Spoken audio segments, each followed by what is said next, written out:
without any further ado, please join me in welcoming Rado Danilak, CEO of Tachyum.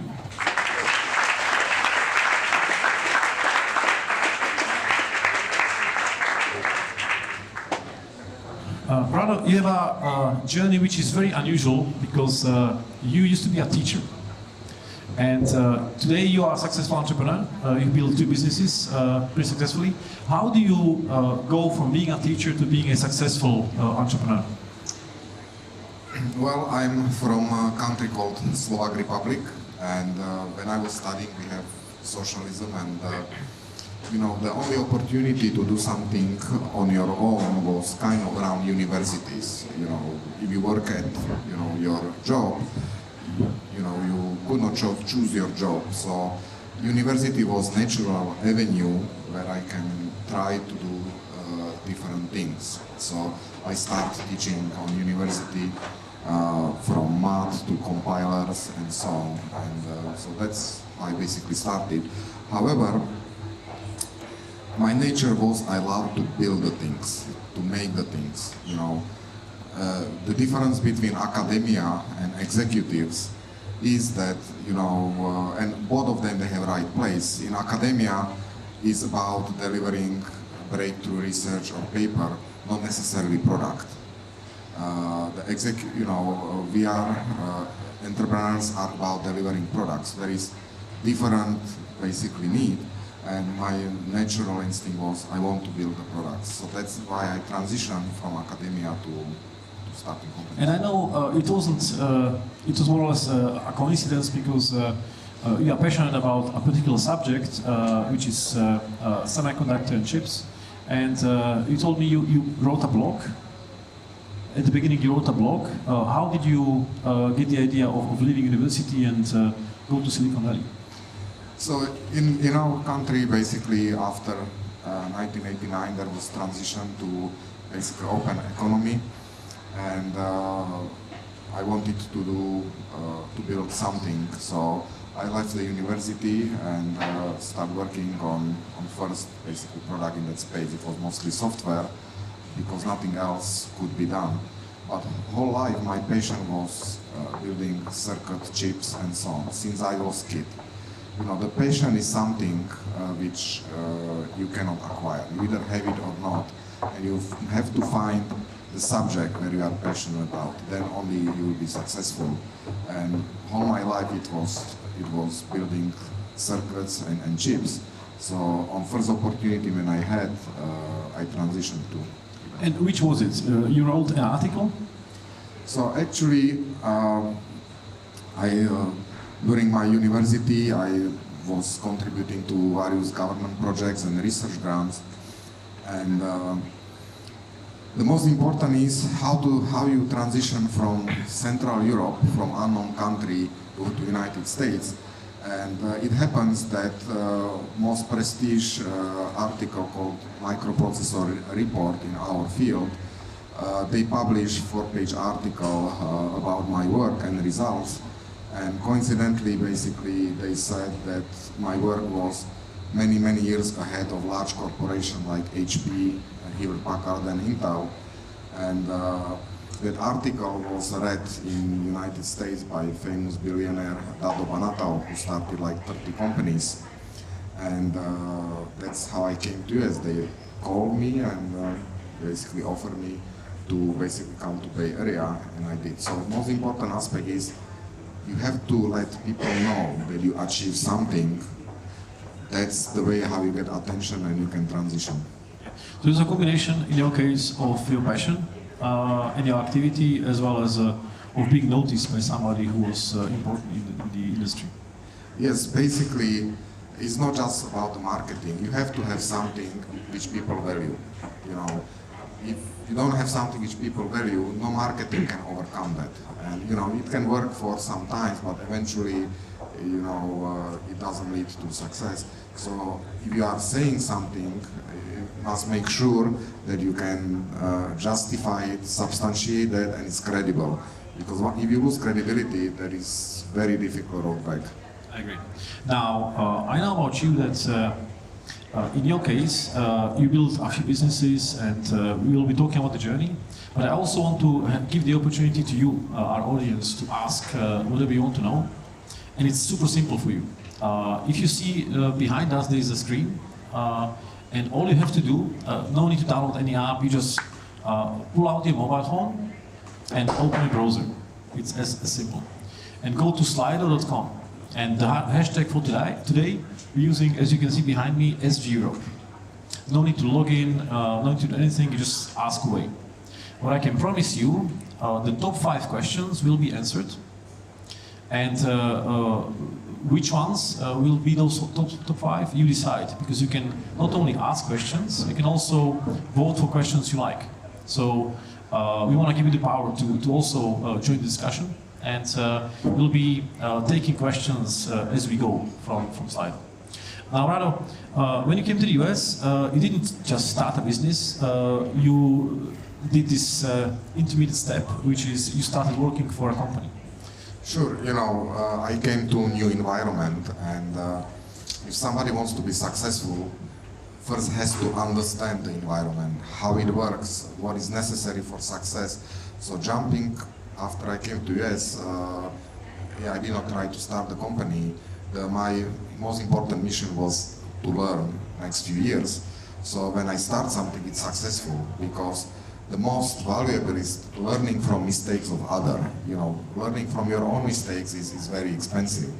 So I spent time at Toshiba. We built for, you maybe know, PlayStation 2. PlayStation 2, at Toshiba we built microprocessor chip for Sony. And then I went to a company called nVidia, probably you know, it's a leader in AI. And I spent a few years, and we had amazing founder, Jensen Huang, which spent some time with me, and we worked very well. And that was when I learned a lot. So you need to learn before you need to walk before you run. True, but you also be modest, because as far as I know, that at Toshiba, the chip you made for PlayStation 2 was not the usual chip. It was a groundbreaking chip at the time. It was, in a sense, revolutionary. And also at nVidia, you told me you joined nVidia when nVidia had a valuation of 1 billion. Today, nVidia is worth 100 billion. And you're one of the chief engineers who designed 2 chips, Fermi and Tesla at nVidia, which have built the foundations for this success. Is this correct? So actually, the first chip what I built was called SandForce 4. It was in industry, they said it's best chipset in history of PC. At that time, you did not have just processor, you have additional chips. And nVidia first time entered the Intel space. And I started as engineer, but within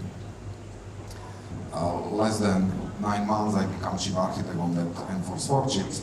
And later I transitioned to Tesla. Tesla was basis of today AI chips technology at nVidia. First time nVidia did transition from fixed functionality to programmable hardware, so it was completely new ground. And we remember that time because when you are doing something new, mistake happens, it happens. And during that time, our nVidia stock went from $76 to about $6. So we lost 90% of the value during the transition because it was difficult transition. And I helped to basically correct some of these issues. Yes, we have also a question from Darren here on Slido, which is in the context of what you're talking about. So when you came to the US, some people might find it hard to find a job in a new environment because of some limitations, not knowing the market and so on. And the question from Darren is, what would be your top tip for startups looking to work with large corporates? Sorry, I did not hear it. What would be your top tip for startups looking to work with large corporates? So when you have a startup, a small company, and you'd like to get a big contract, do you have any tips for that? Well, it's difficult. I will explain you on my experience at companies called SandForce, which I started. we have been like 30, 40 engineers, and we landed IBM to be in their mainline products. You know, when we negotiated with IBM, we had in the room more lawyers than whole number of employees what we had. So this was a giant company, and there are few things which you have to manage. So first of all, I work also with Seagate and other companies, and large companies can just overwhelm you. It's sometimes unintentionally, sometimes intentionally. In intentional case, it's called bear hug. If big company basically wants to acquire you, they want to make you busy so you don't continue on your mainline product, and they can just overwhelm you. That's sometimes intentional, sometimes unintended. So working with the big company, first, before you work, you have to understand what motivates them. What is the motivation? You know, if you are not strategic, they probably will not pay as much attention, and then engagement, you know, will be low priority. However, if you are strategic, you know, if you are really strategic, in many cases, big companies trying to make sure that you work only pretty much for them. And it's kind of why they should spend their effort to help their competitors, how they say. So creative balanced agreement and not to be pushed into corner by big guys is the most important for success. I agree. And you mentioned the client IBM. How did you close them? Was it because your technology was superior, or you had a contact there? What's your tip for startups to get a big client? Well, there are actually multiple aspects. If you don't have technology, you will not get attention. So you have to have technology. But IBM is a big company and absolutely has to deliver on time. Has to have continuity of supply. You know, if they rely on your technology and go away, they have the problem. So technology is just to get foot into door. That yes, there is something interesting and critical. And actually, after first month working with IBM, they tried to acquire us when we have been only 20 people. But the second thing is you have to earn trust, because that's the most important thing, because big company will rely on your products. You know, billions of dollars of their revenue depends on your product indirectly. So building personal relationship and trust that they can really pick up the phone, or they know that you tell them everything is very important. Let me give you a practical example. As every startup, we had difficult time. We ran into some technology issues, and if you try to hide it, you will lose the trust. And so the IBM highly respected. When we run into issue, we call them and saying, this is how it is, and we'll work hard. So please hold on. And they deeply appreciate that when we say something, it was true. The trust is very important. That's a very good advice. Just don't hide any issues, just try to solve them together. Well, you know, you have to make judgment calls. If you tell about every problem every month, eventually they might feel that basically you don't know what you are doing. So it's a judgment call. So you don't bother them with kind of minor issues, but we had major issue which will cause delay 6 months. And trying to string them along will basically break the relationship. So choose your battle wisely. You know, don't have more than 1 or 2 issues per year. Okay. Now you work at Toshiba and nVidia. How did you decide to leave nVidia and start a new business? So there was, as usually, more than one thing. So first of all, you know, after delivering what analysts call best chip in history of PC in the chipset, and work on another chips on Tesla, I believe that I reached enough knowledge and understanding and see 2 projects from beginning till end to actually sales and marketing and working with them, that it was probably right time to move on. But I enjoyed so much working at nVidia that it was difficult. And what was actually happening, Actually, I proposed new business unit within the nVidia to build new kind of the chips, which actually Jensen brought to board and was close to voting to approve that I will create business unit which I can run. Which one was it? It was microprocessor business unit, which nVidia never acknowledged. There was Project Denver and so on, because we'll be going to have this Intel. But what happened?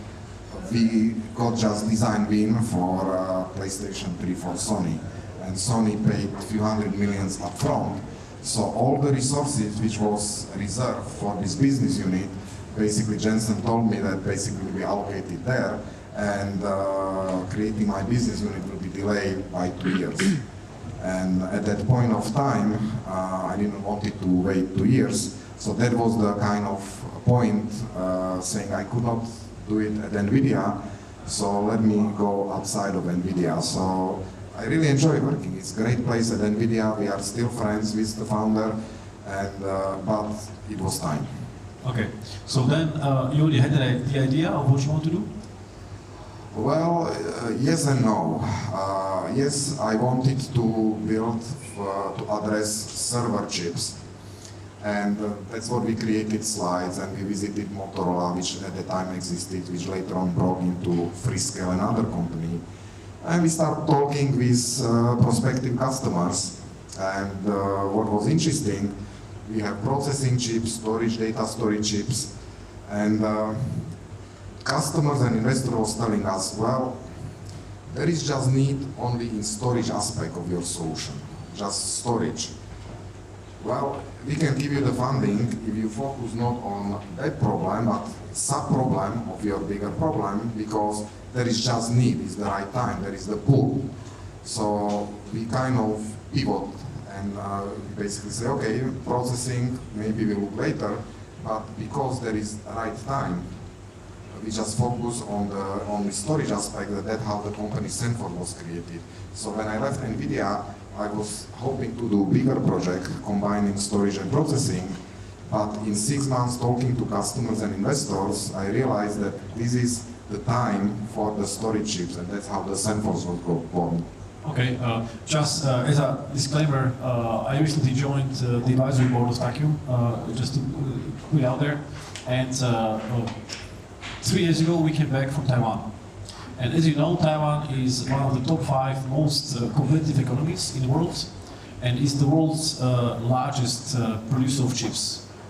And we had these business meetings with the CEOs and chairman of the biggest companies in Taiwan, and the host, I was sitting next to him, and Rado was on the other side, and Rado said he's the founder of Tachyum, and previously he founded Skyera and SandForce. He was like super impressed, and he seemed to be like starstruck seeing you there. How is it that you are so famous in Taiwan? Well, a few things. It's because of the Taiwanese companies make a lot of money. And you know, Taiwan is good at manufacturing. They assemble stuff. Historically, they have difficulty with software infrastructure and so on.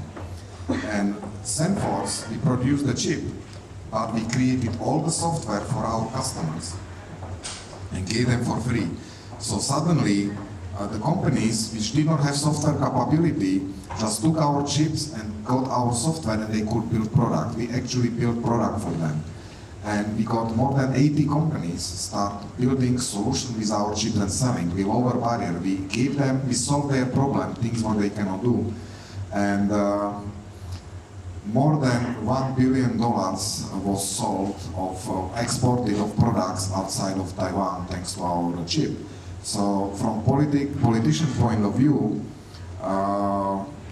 we help more than 0.2% of GDP in 1 year. So you know, they make a lot of money, and it was very good engagement, and that's why they remember me, because we solved their problem. A lot of companies could not build the product without us. We solved our customer problem. Okay, so you were asked by a customer to focus on a sub-problem of the big problem, and you did. How did you choose your founding team? Well, That's a very interesting question. When I came to US, as I mentioned, microprocessor report article was read by a friend of the Rado Danilak. His name was Sikander Nakvi. It's a well-known person there. Actually, there was a book written about him. And he brought me to United States. And how did you find so how many founders did you have in the company? So at SandForce, it was kind of natural that, I reached to him. He was retired, if you know company Marvell is a couple $10 billion company. He helped during the starting days. He was retired. And, I told him to get back out of the retirement and try to do our company. So I start with people who you know. The founders are usually, team is people who you know for a while and you trust them. And they have complementary skills, something which you don't have. He was seasoned executives. He was CEO of 6 or 7 companies, including large company like National Semiconductor. And I have something that will change the industry. So even he was retired, he was wealthy, he wanted to change the world and basically say, okay, let's do it together. So that's how I got first partner. And over time, I was able to get additional part of founding team, which was people which I worked before. Before nVidia, I spent 1 year at company Nishan Systems, and their co-founder, Rado, joined the team. So we start picking up complementary skills.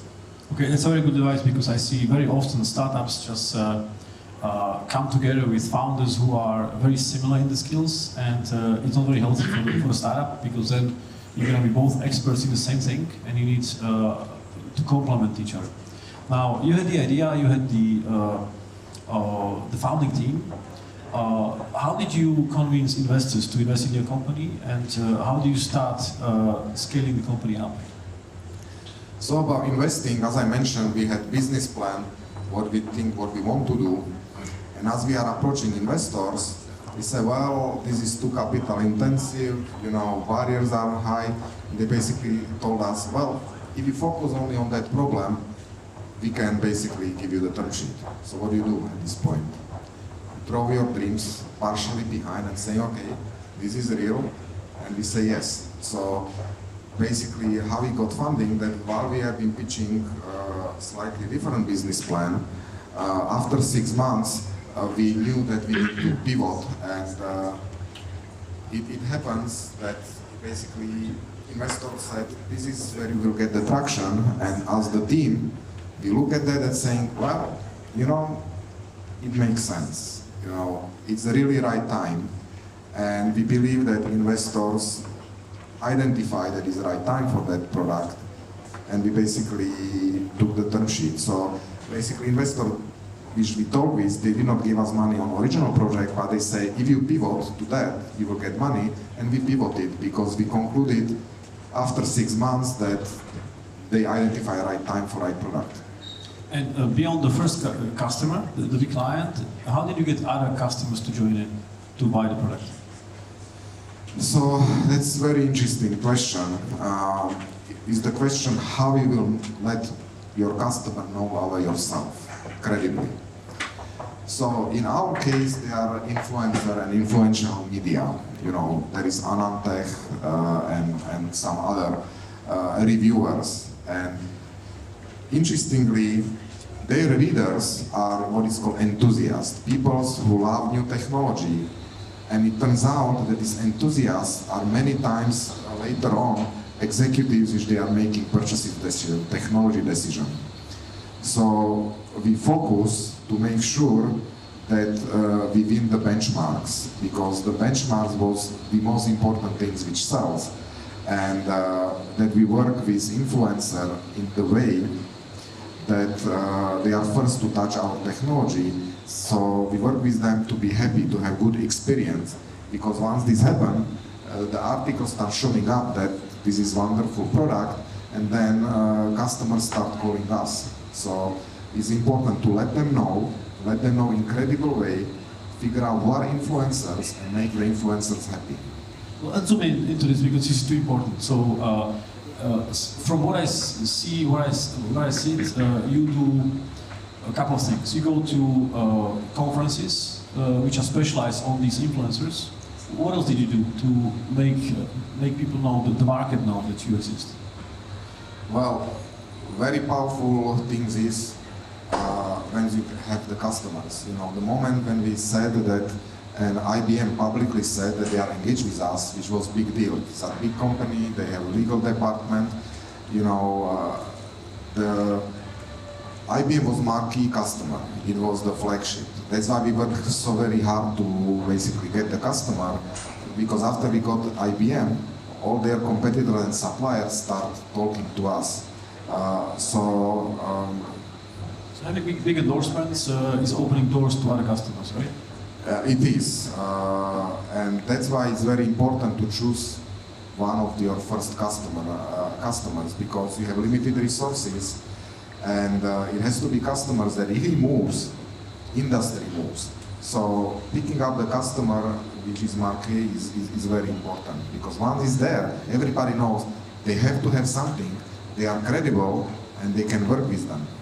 Yes. So let's zoom into the company, the first company which was working in the space of flash memory, right? And let's make it clear, you did not invent the technology, you just made it much cheaper, correct? So, okay, so let's basically clarify. So at the time when we started, you know, today you have MacBook Air and you use flash SSDs all over the place. At the time when we started, you know, the flash was something very expensive. It was $20 per gigabyte. And the reason for that is because the technology was storing 1 bit of information per transistor. And it was very expensive. There was much cheaper technology which was used in, you know, like cameras and so on, where you write very few times, which was cheaper because in same real estate, in same transistor, you store 2 or 3 bits. However, the technology was $3 per gigabyte, but you can write only a few thousand times to it, 3,000 times and so on. So this technology was not suitable for laptops because, you know, in a few months you might start losing the data. So we developed technology which solves that device physics problem, where the $3 flash with our controller had the reliability and number of the writes same as $20 flash. So again, we have technology which our competitors, including big companies like Samsung, Toshiba, Intel, Micron, and others, they did not have, where we make the discontinuity. We will be replacing $20 solution with $3 solution. So that was the value. And it turns out that we have a very big customer who believes in the transition, and the customer was called Apple.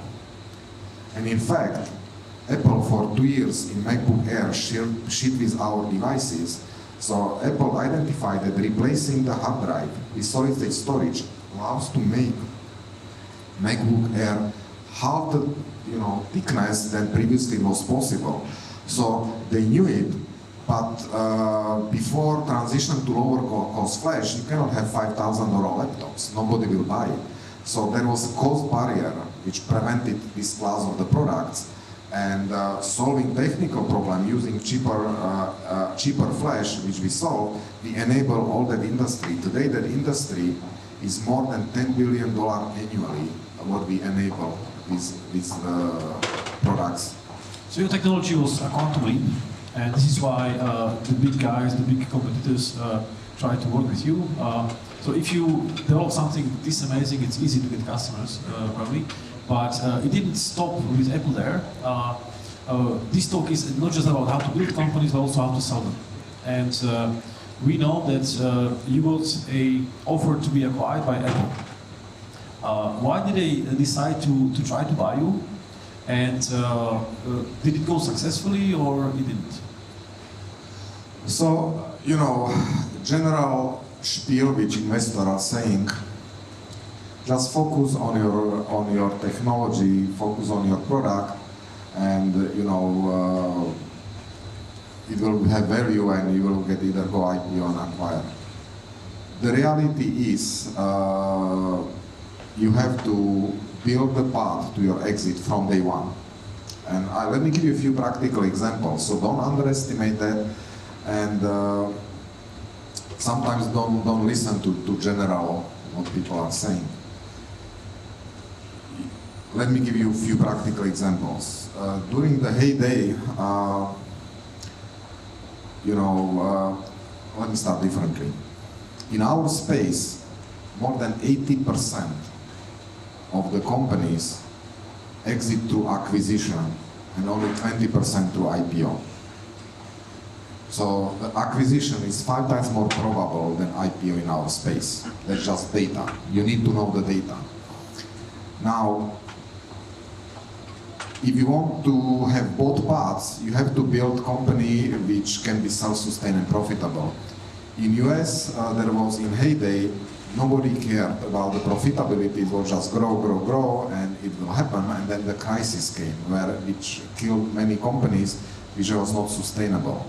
So you have to start building from day one sustainable company. You cannot build company for acquisition only, because if the timing will be not right, you might die because of that. So that's first aspect.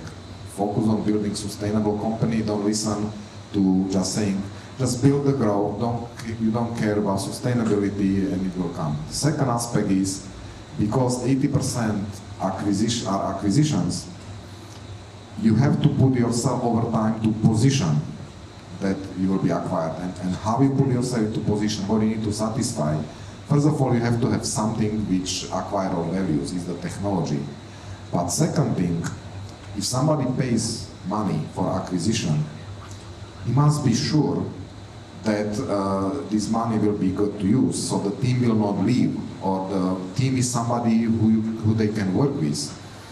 So we start in our financing round, we let in some of the strategic to invest, so they can start watching company and understand the company and understand the team. But however, when you do that, if you take from one strategic partner company, it might severely damage your company, because their competitors would think that you are in bed with them and they will acquire you, so they will be not working with you. So if you work with strategic, make sure that you take at least 2 or 3 competitors from the space to balance that. The moment you do, they will understand you are not in bed with one competitor. And in fact, we had LSI, we had investment from Seagate, and we have investment from EMC. So we balance the strategic, and they work with the company. We had some products together, and in both my companies, the acquirer was the investor and partner, because they knew they can work with us, and they can, after integration, they will be able to work with the team. So we have a question here from on Silo, and the question is: have any of your business ventures failed, and if so, how did you decide the right point to let go was? Well, you are mostly, a lot of your guys are in software space and social media space. And it's different space because, first of all, the capital intensity to get prototype and product out, it's in millions of dollars. It's not in tens of millions of dollars.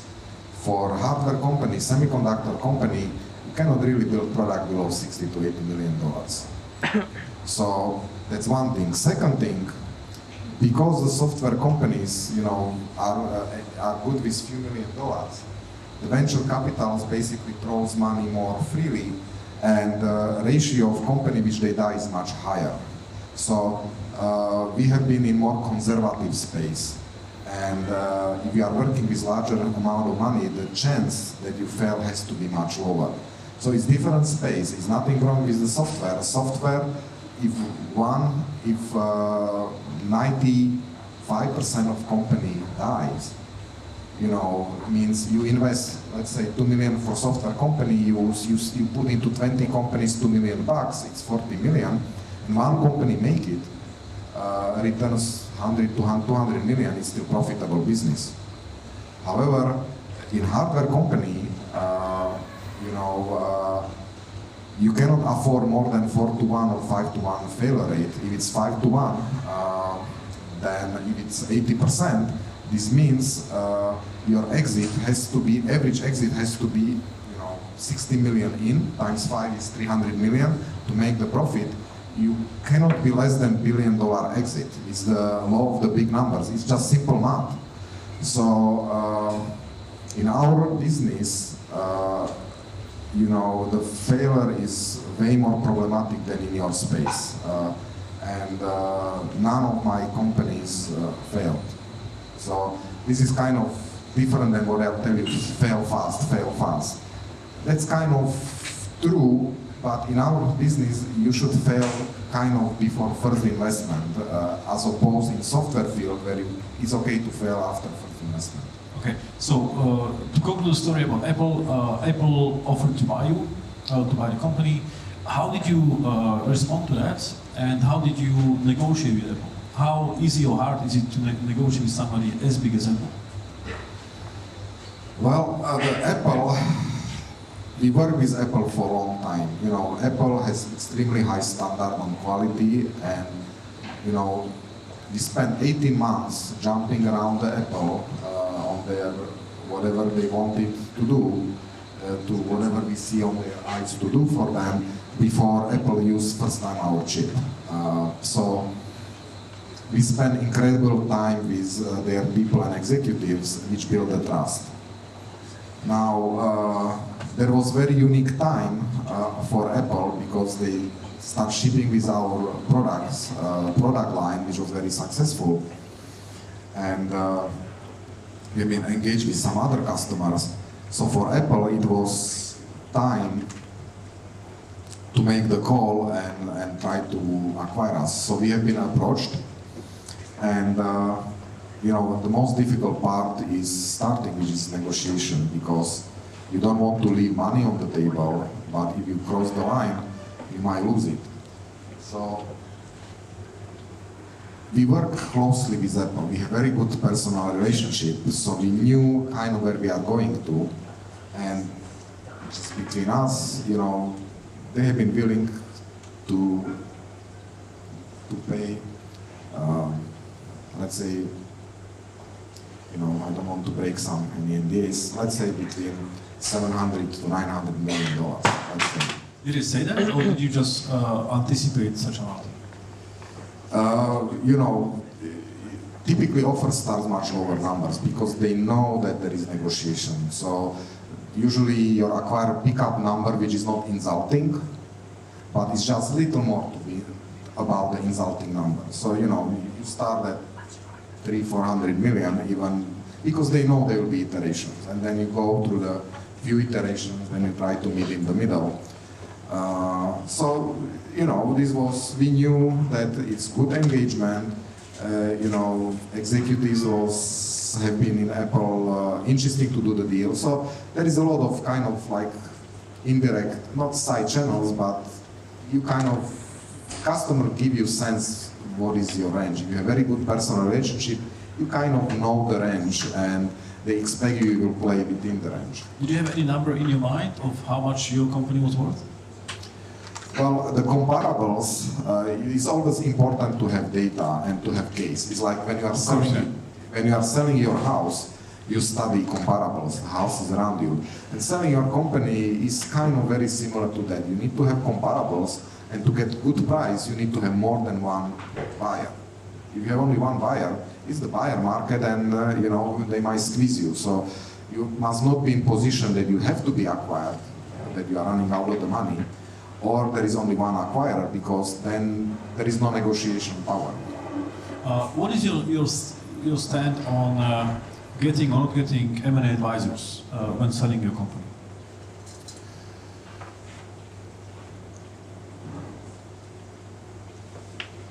Okay, there are kind of two scenarios. I experienced both scenarios of that. In one scenario, you are not ready yet to sell your company. You are growing, you are happy, you don't feel that you need to exit, and you receive the bid which is unsolicited. you don't expect that. You did not actively try to sell the company, and that was the case with the SandForce. And having advisors at that time, bankers, is actually important. Why is that? Because your acquirer needs to justify your acquisition to their investor, to Wall Street. He needs to justify to pay bigger number, and they need to help. Also the bankers, if you hire them, they can increase your value by 20-30%. So if you get extra $100 million, it's okay to pay banker $10 million. You know, bankers are not cheap, and they have many times percentage of the deal. So we actually got the banker after basically bid came, but the most dangerous point of life of the company, you guess what, is not when you are building the product. The most dangerous point in life of the company when you have the product and you start ramping, and you are successful. That's the company's at biggest risk. Why is that? Because the natural instinct of greed kick in. And many times, you know, some of investors, they start having dreams like, okay, I want to be in the front page of Wall Street Journal, and I need to make it unicorn. Unicorn means acquisition will be $1 billion. Or they have dreamed that companies worth 3 to 4 times more than market forces are basically are bearing with that. And so that's a very dangerous situation because executives of the company, they are dealing with the market and problems day to day, every day. They have a relatively good sense what we can get away with. Like when we work daily with Apple, we had sense what we can get away with. However, investors believe that Apple is a big company, they can squeeze them over $1 billion because at this point it was not about the financials, it was emotional at this point of view. Okay, and is this what happened to your company, that your investors actually killed the deal? Is that what you're saying? So basically, and it happened to many companies in Silicon Valley, I can name that. You know, the number of the companies which investors basically sunk is more than the competition sunk. So this process needs to be managed. And it was case with, in our situation, that investors believe they can make the headline to get big number from big customers. So they step forward, they replace my partner who was running the company, it was CEO. Is their person, and his job was to get over $1 billion. And they deploy relatively very aggressive tactics. You cannot be aggressive with Apple. This is elephant, and you are ant. You cannot flip the elephant, even whatever you believe you can, and it results to situation that when investor got engaged with Apple was overly aggressive, and Apple completely stopped talking. Okay, so Apple walked away, and but you still, to give you credit, managed to sell the company, even though for less than half of the price which Apple was offering, correct? Yeah. Which company bought it? So actually, company sold for $377 million. So it was a reasonable exit because we raised $60 million, but we spent only $45 million. So $45 million got burned, and exit was $377 million. So financially, it's good.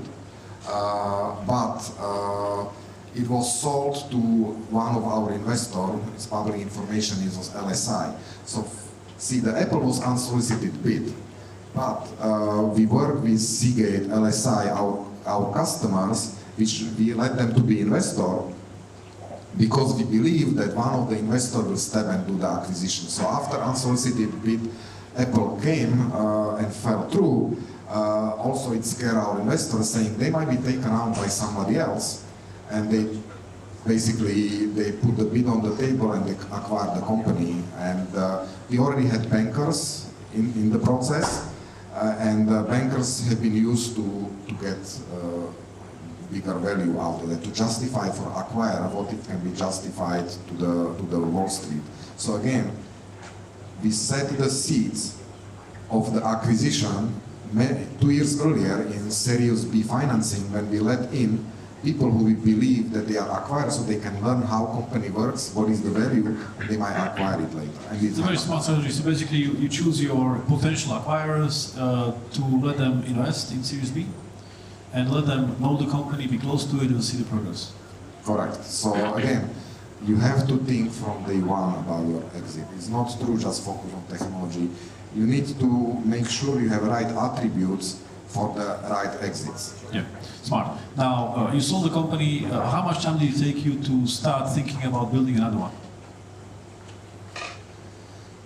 You know, after you sell a company, typically companies wants to integrate you, and it's very common to have what is called golden calves, or it's very customary that they require part of the acquisition deal that you stay at least 12 months with the company. And during this period, you should use to recharge your batteries, because if you start something new, many legal contracts, they have various clawback periods that if you invent it during the period when you are being paid by somebody, something which might be in line of their business, and that's very fuzzy definition, they might have IP rights. So what I really suggest during this period, just recharge your batteries, don't create something which later on creates a legal problem. So typically is at least 12 months after acquisition company before you are starting something. Okay, so then you built another company. How did you start thinking about it, and how did you put the team together? Was it most of the people you worked with before, or did you bring in new people? So what I did, a company called Skyera, was natural evolution. When you build solid-state drive components, you can build the systems using these components much better. So the Skyera was natural step. It was in similar field, but it was non-competitive with my previous company. You cannot really go to competitive space for many legal reasons, IP reasons. So I went into adjacent spend upstream to the system, and that's basically where we focus on. So it was natural evolution. Now about the team. That's typically a difficult situation, because acquirer, he acquire not just the technology, he acquire the team. So it's very customary, you have non-solicitation agreement. You cannot just start extracting people for 12 months, sometimes 24 months. You should not, because it creates all the legal issues. So technically you are losing your team. Now, what happened, it was after acquisition or during acquisition and post-acquisition, the aggressive team, which basically lost the Apple, they continue running company in an aggressive way that people start living on their own. So I was very lucky that my core team basically start leaving, not because I called them, because they put them in position which nobody wanted to be. So it was a very fortunate situation for me that in my new company, all the core team was same. Same people left the SandForce because they had been not treated well after acquisition. So I got all my team. So I had 130 employees, but first about 50, 60 employees was the old employees I worked with before. Okay, that's useful. Now, how much time did it take you from starting the company to exiting it, to selling it? So in the hardware space, which is different than the software space, I will break down into two different segments. In hardware space, you cannot really build a product below 2 years, sometimes 3 years, just to have first product to sell. And to exit, you need to show that product is accepted in this market, which requires 1 to 2 years.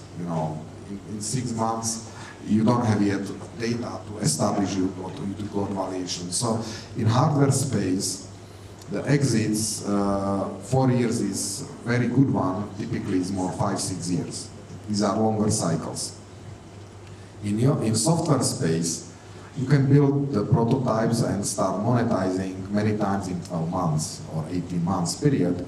And you can see in semiconductor space, you slowly ramp. People has to go to prototype, build their products, your customer has to build product, these long cycles.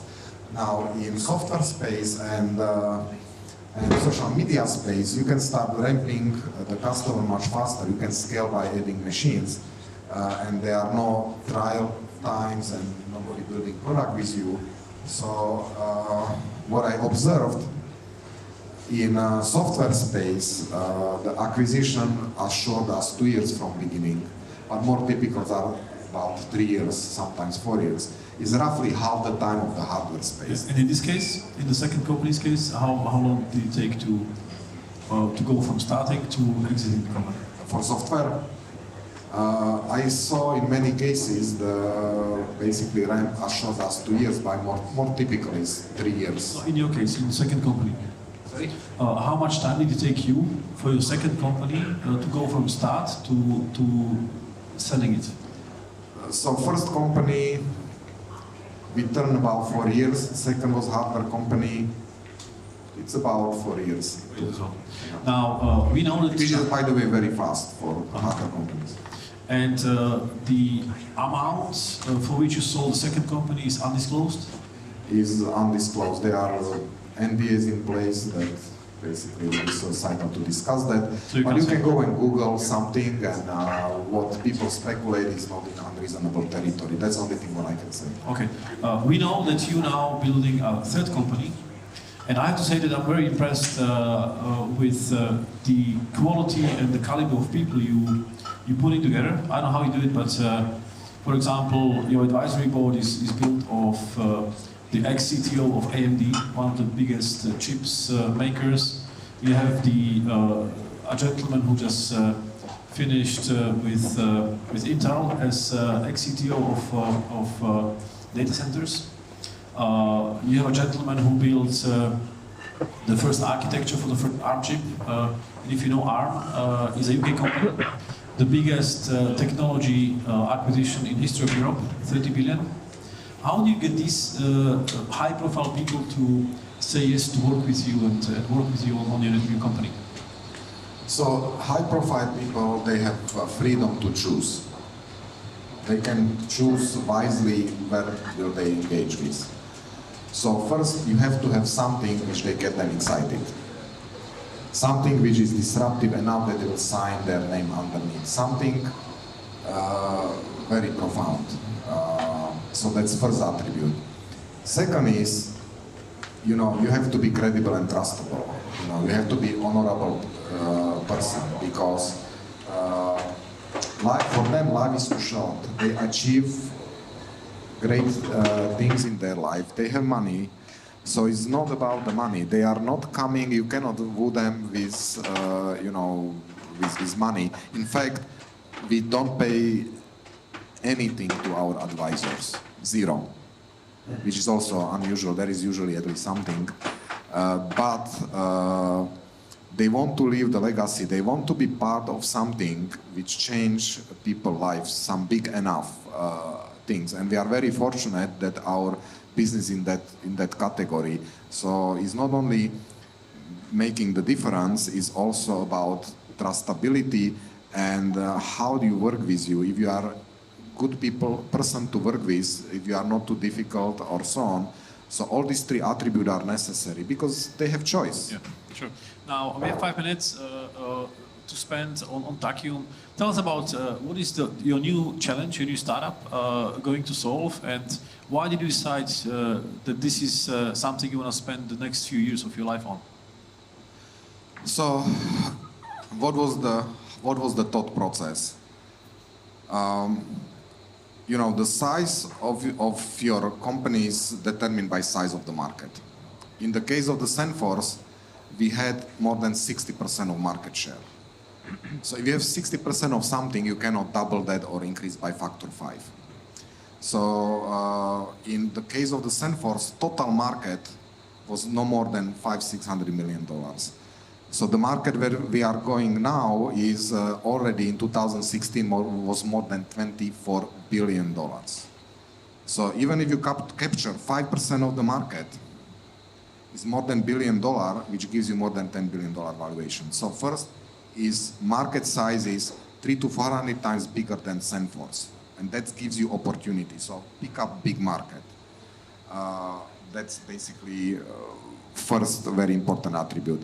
Second is after two companies, you are not anymore kind of trying to make last amount of the money. You start thinking in different perspective, how you can provide the value, what you will leave behind, what will be legacy, what you can help the people. And in our space, everybody loves the data centers. That's where your software is running.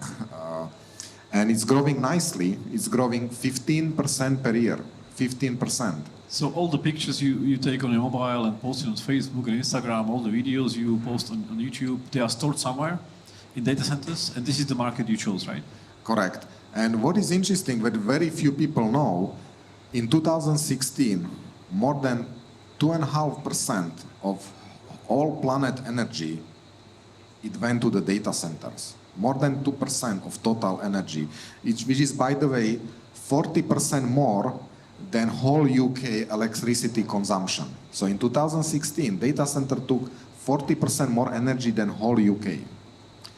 Second aspect is it's growing 15% per year.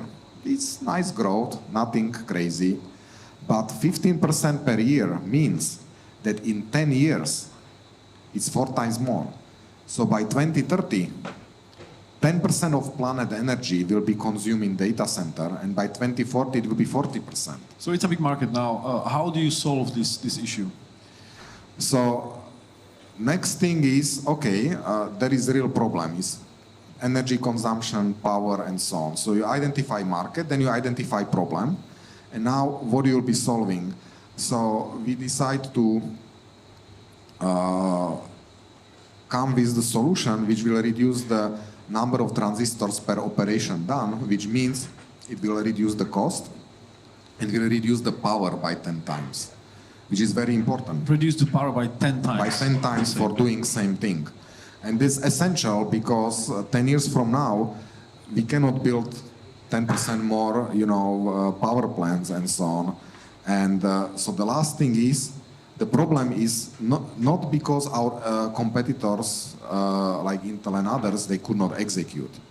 The problem like with the flash memory is in device physics. There are inherent problems in device physics what we solve to enable that. So you have to have problem which is hard to solve. If you pick the problem which is easy to solve, everybody will solve that and you will not have value because you have too many competitors. Sure, but the problem is it's hard to solve, so it's not so easy to make a business. Correct. But you managed to solve it now. You can imagine how many power plants can you close down just because of Rado's invention and the company Tachyum, which is targeting. As an interesting story, we had a meeting with the president of CERN, the biggest machine mankind built in Switzerland, and they are now having a big issue because they have to build a new power plant because they need so much data to be crunched that data centers that they have cannot make it.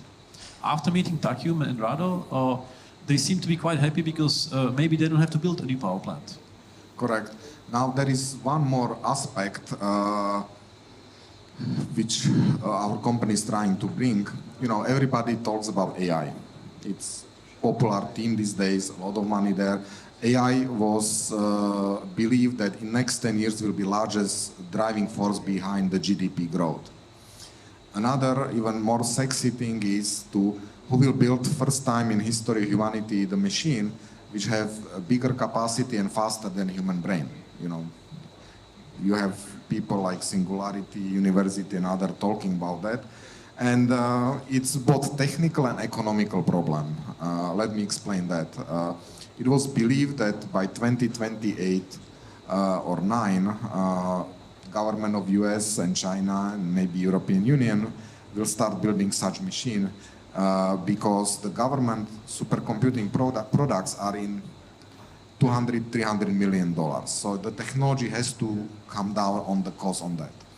Now, if you look at, let's say, Facebook. Facebook has huge data centers, 100 megawatt of electricity, 400,000 servers, but how they are used, they are built for peak demand when the customers are online. When the customers are sleeping, demand is down. So average within 24 hours, period, 70% of servers are idle within 24 hours. During peak, all are running. And such data center is $2 to $3 billion system. So what we basically said, if we can build the chip, which they can use through the day as normal server, but when the server is not used, they can use it for AI or high performance computing, we change the economy. Why we change the economy? Because nobody can spend today $2 to $3 billion to build the machine which will simulate the brain. It's not economical. Even maybe it's even difficult technologically. Without our technology, it'd be $20, $30 billion. But even at $3 billion, you cannot build that. But if you have chip, where if somebody build data center and spend money, and you use this unused 70% of time for free, then you create economical model that you are giving $2 billion or $3 billion of device capability for free, because they already spend the money and using them as the server. And that's the way how our company change will allow to, over time, to basically enable more than 70 billion of hardware to be used for something which people could not use. So everybody expect our technology will lead to explosion of AI because we change economic dynamics. So you basically enable existing data centers to use servers which are sleeping during the times when they're sleeping. Correct. So there is some statistics saying that today there is more than $110 billion of servers being deployed, and on average, more than $70 billion is basically idle within 24 hours.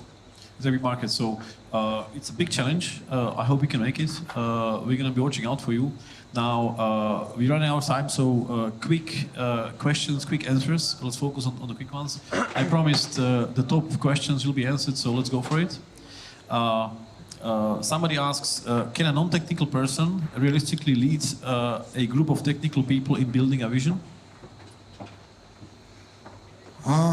Complicated questions. Yes, sometimes. So first of all, that person has to have trust of the technical team. Sometimes technical people are not good at the business. So in many cases, good teams are complementing. So technically, it can lead in certain situation, but it's difficult. Okay. Sergey wants to know, it seems like you are a tech guy. How do you acquire business skills? It's a very good question.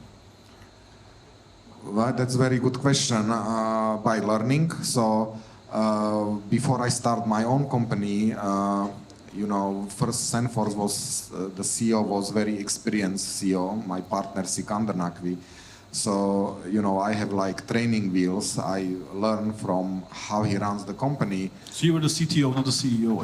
First company I was co-founder and CTO, not CEO. So 3-4 years you can learn, because I tend to don't do things which I don't know. Some people have courage to go and do it. I tend to be first want to see, understand, go through before, and I really envy people who can jump to the field without prior knowledge. I'm more conservative, and so I had to learn before walking before running. Okay, next question is a very honest one. How did you balance your life building successful startups with family life? Did you have to make family life sacrifices that you now regret? That's very, very difficult question, because sometimes company goes to the near death experience, sometimes running out of the money, and it takes few months to solve it, and you have to solve it, otherwise company will die. And that's very difficult time for a few reasons. First of all, you cannot talk with your employees because they will freak out and leave. Second, you cannot really discuss that with the board because they will fire you, because they will be scared too. Third thing, you cannot talk at home to anybody that future is uncertain, because you are going through stressful time and this will amplify the stress. So So, you know, the being CEO is one of the loneliest job in reality, because you cannot talk. You know, if you are manager, you can talk to VP, VP can talk to CEO, but CEO many times cannot talk even to board. You know, there are sacrifices which you have to do, this is actually the most difficult aspect, you know, to explain somebody that you know, you have to do what you have to do. You have responsibility for 130 people and their families, and you have to do what you have to do. It's not fun. That's fair enough. Now, the final question to you is, since you are a big expert on not just building chips and software and hardware, but also on AI, we have a difficult situation because in the world keeps escalating. Some trade wars, for example, now we see this escalating with the US and China. Let's briefly touch upon the AI race. So this is the issue that the big countries, US, Russia, China, Israel, they all try to be the first ones discovering AI and have a big advantage. What do you think will happen, and what do you suggest we should do about keeping the balance in the world? So, you know, actually it was most scary man on the planet who said that who controls AI will control the world. That's the quote from Putin himself. And, you know, it has a lot of thoughts behind that.